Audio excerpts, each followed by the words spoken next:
60 नंतर ताकद हवी आहे? हे 2 पदार्थ रिकाम्या पोटी खा आणि फरक बघा. तुम्ही रात्रभर 8 तास पूर्ण झोप घेता, पण सकाळी उठल्यावर अंगात ताकद उरलेली नसते. प्रचंड थकवा जाणवतो आणि कामात लक्ष लागत नाही. डॉक्टरांनी स्पष्ट केले आहे की हे केवळ वयामुळे नाही, तर तुमच्या शरीरातील पेशींना योग्य इंधन न मिळाल्यामुळे होते. संशोधनानुसार वयाच्या 35 नंतर प्रत्येक 3 पैकी 2 व्यक्तींच्या शरीरामध्ये ऊर्जा निर्मिती भयानक प्रमाणात घटलेली आहे. तुमच्या शरीरातील ऊर्जा संपण्याची 3 मुख्य कारणे. 1. पेशींना इंधनाची कमतरता. तुमच्या पेशींना प्रोटीन, चांगले फॅट्स, जीवनसत्वे आणि खनिजे न मिळाल्यास ऊर्जा निर्मिती कमी होते. तुम्ही चहा, बिस्किट, मैदा आणि पॅकेटबंद पदार्थ खाल्ल्यास शरीराला इंधन मिळत नाही. 2. स्नायूंची घट.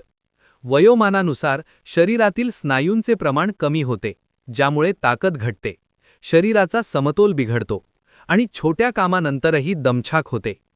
3. कमकुवत पचनशक्ती. तुम्ही कितीही पौष्टिक अन्न खाल्ले तरी ते पचले नाही, तर त्यातील पोषण शरीराच्या बाहेर कचऱ्यात जाते. हे आहेत ते 2 जादुई पदार्थ. 1. शेंगदाणे. शेंगदाण्यांमध्ये उच्च दर्जाचे वनस्पतीजन्य प्रोटीन असते, जे तुमच्या स्नायूंच्या दुरुस्तीसाठी आणि वाढीसाठी अत्यंत महत्त्वाचे असते. यातील हेल्थी फॅट्स तुमच्या शरीराला स्थिर आणि टिकाऊ ऊर्जा देतात, ज्यामुळे दीर्घकाळ ताजेपणा टिकतो. यातील मॅग्नेशियम, फॉस्फरस आणि कॅल्शियम मज्जासंस्थेला स्थैर्य देतात, तर फायबरमुळे पचनक्रिया सुधारून बद्धकोष्ठतेपासून आराम मिळतो. 2. मनुके. मनुक्यांमध्ये नैसर्गिक साखरेसोबत फायबर, पोटॅशियम, लोह आणि अँटीऑक्सिडंट्स असतात.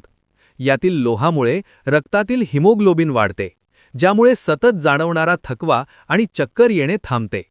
नियमित मनुका खाणाऱ्यांच्या हिमोग्लोबिनची पातळी 25% सुधारते. हे पदार्थ कसे, कधी आणि किती खावेत? प्रमाण. शेंगदाण्याचे प्रमाण केवळ एका मुठीत मावेल इतकेच ठेवा आणि मनुके 10 ते 12 इतकेच घ्यावेत. अतिरेक करू नका. तयारी. रात्री झोपण्यापूर्वी दोन्ही पदार्थ वेगवेगळ्या स्वच्छ वाट्यांमध्ये पाण्यात भिजवून ठेवा. भिजवल्यामुळे त्यातील एन्झाईम्स सक्रिय होतात आणि पचनास मदत मिळते. सेवनाची पद्धत.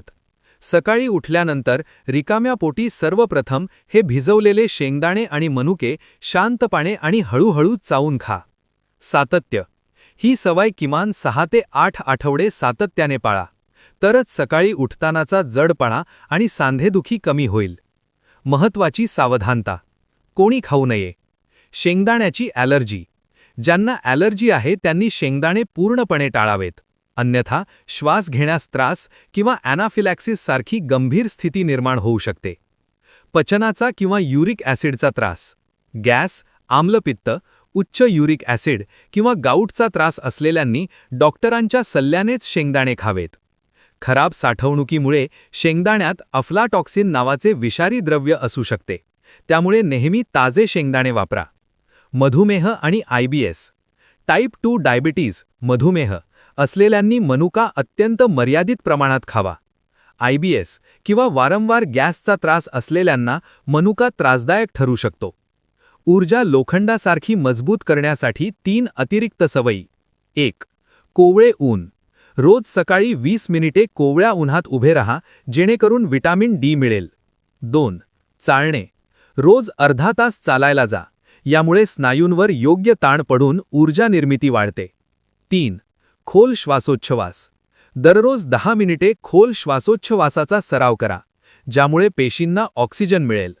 जर तुम्हाला मधुमेह, किडनीचे विकार किंवा इतर गंभीर आजार असतील, तर ही सवय सुरू करण्यापूर्वी डॉक्टरांचा सल्ला अवश्य घ्या. आरोग्य एका दिवसात बदलत नाही, पण दररोजच्या सवयी मोठा बदल घडवू शकतात. ही माहिती तुमच्या घरातील प्रत्येकाला सांगा आणि अशाच माहितीसाठी चॅनलला सबस्क्राईब नक्की करा.